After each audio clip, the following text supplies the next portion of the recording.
نحن عرفنا باب الجنة وهو الباب العالي الواسع، هو مرضاة عظيم المنة وهو المعطي وهو المانع.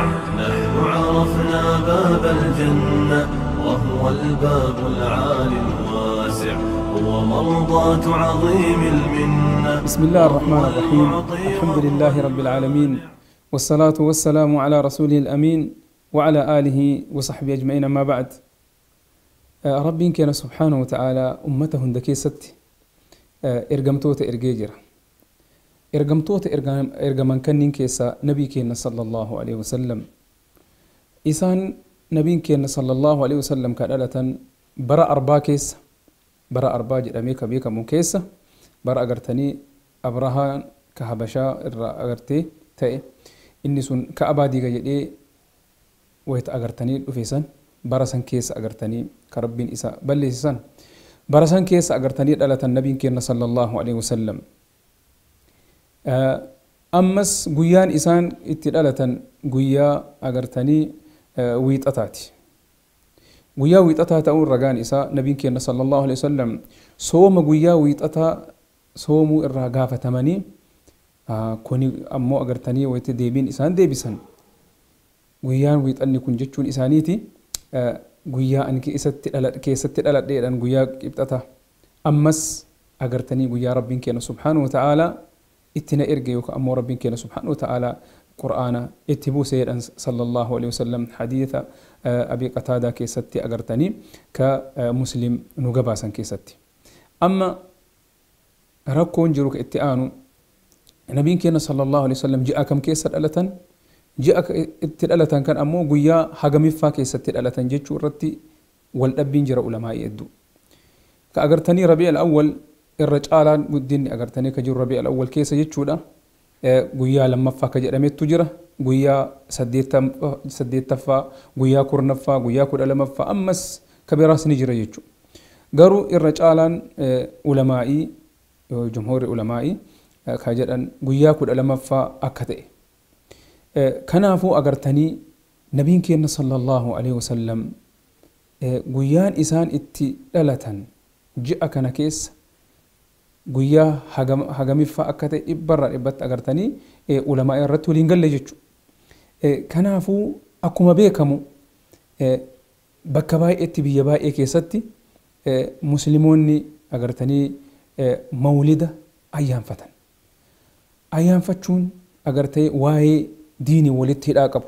Wanti diiniin agartanii walitti hidhaa qabu ammoo ka agartanii ragaa irratti qabnu ta'uu qaba. Rabbiin keenya subhaanahu wa ta'aalaa qur'aanaan yookaan ammoo hadiithaan waan agartee nu raggaasifame ta'uu qaba.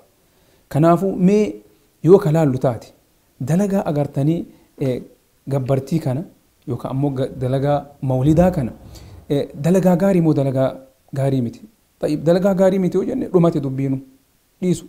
Dalagaa gaarii yoo ka jennu taate dalagaa kana nabiin sallallahu alaihi wasallam beekamoo hin beeyne yoo hin beeyne jenne kun agartanii nabiin keenya sallallahu alaihi wasallam waan beekan jechuudha. Kun zindiiqummaadha, rabbi jalaa nu haa baasu. Kana dhiifne yoo hin beekan ka jennu taate nabiin sallallahu alaihi wasallam waan beekan takku ammoo ummata isaaniitiin gaanii jira waa takka jalatti nan bifan.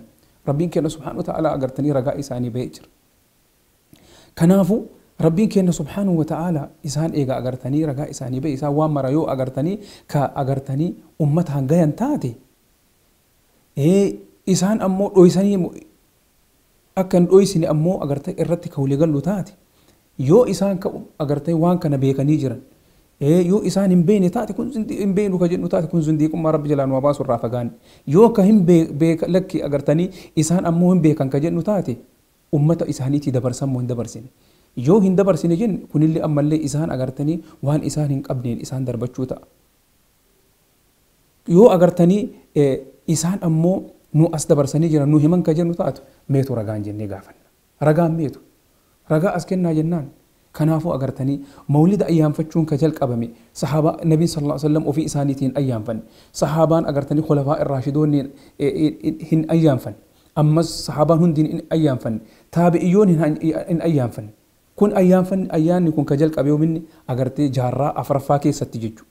جاهرة أفرفا أغرتي فاطميوتا ورجل أمن قاهرة كيستي وكأمو بيا مصر كيستي إسان تجل قبجت شوان كان إسان كان قوفا أيام فتني تران أغرتي كفاطمة أمس كعلي كحسين كحسن باقي أيام فتن كون أغرتي وان ديني كيسنجر وفي فدن نبي صلى الله عليه وسلم وان هنجن إسان أمو جدن جتون دلي ودا ربين كان الرهنها إيقو نبي صلى الله عليه وسلم مال جدن من كذب علي متعمدا فليتبوأ مقعده من النار جدن ركو أغرتني جهنم إن كيسة بكي إسا قول أميجر نمر نبي الرد كجيب إنسان الرد كجيبهم تبامتي كنافو أغرتي عذاب يوكا أمو كتاعت لا لسة إسا إيقتا كجيبها في أفغرتي خفين إسان الرد تنتأو جتشو هندندهم ركو قدها نمتي فيدا كنافو أغرتني النبي صلى الله عليه وسلم من جن صحابان اتندلين تابعيون اتندلين كنافو الرافقان تونو برباجس أغرتي إسان الرد كجيبون انتو أغرتي ربين كنا سبحانه وتعالى كرار من صلى الله عليه وسلم نمو إسان كيس جراتني